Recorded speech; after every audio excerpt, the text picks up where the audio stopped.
boy who are going to set me some questions. I hope they're not too testing. Here we go. So Millie, you start off. What makes Amesbury different to other prep schools nearby? Oh, a searching question to begin with. Well, the first thing is that Amesbury is truly independent.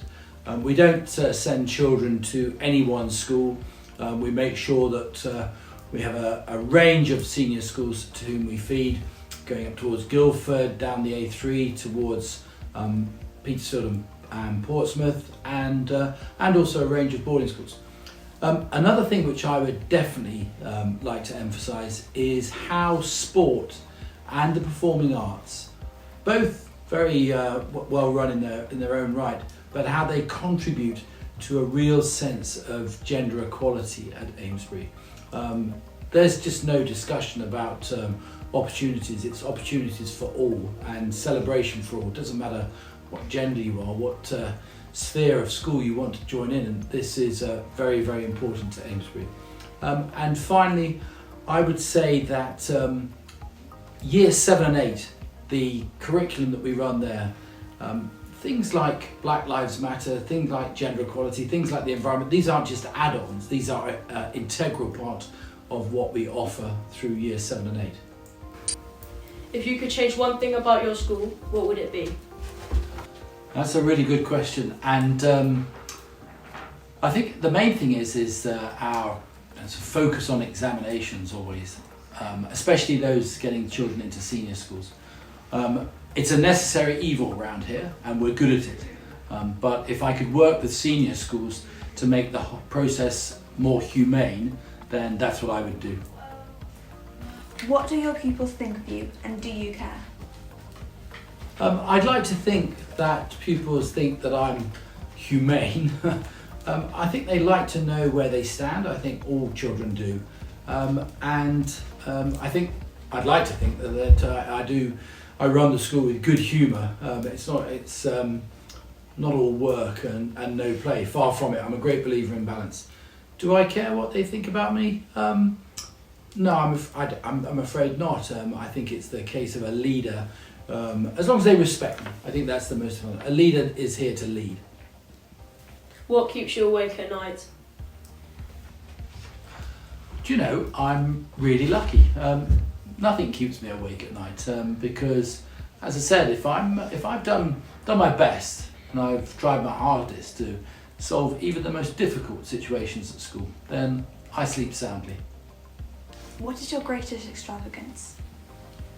My greatest extravagance is my support of a football team called West Ham United. I was born in Ilford in Essex, and I'm a great believer of roots, tradition, and supporting this particular football team, although painful at times, does take me back to those roots and traditions. Who is your hero?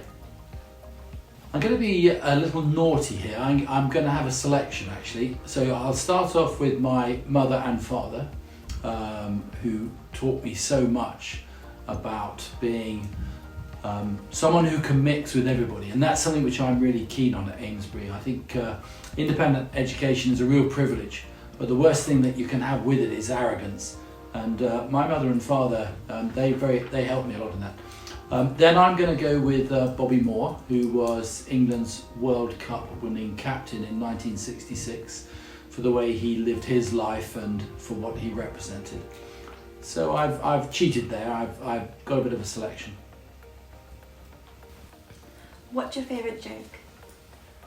Well, my favourite joke, I'm afraid, is taken from an episode of Dad's Army, where Captain Mannering and Sergeant Wilson are stuck in the vault of the bank cradling a bomb, and Captain Mannering tries to cheer them up by telling them the story of the Australian soldier who arrives in the trenches in the First World War, and a British officer says to him, "Hello my man, have you come here to die?"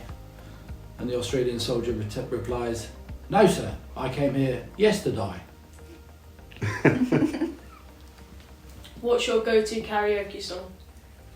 Right, health warning. Right, here we go. One day more, another day, another destiny. That's probably enough. Or there is another song by arrivals, which is called Friends, but I'm not even going to try and sing that. What's the phrase or word you overuse the most? The word is balance, and the phrase is get the balance right. I believe that's how you need to run your life. I need how to run a school.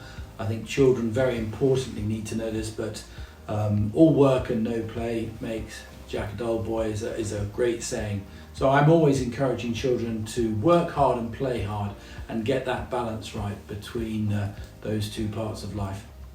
Which superpower would you most like to have and why?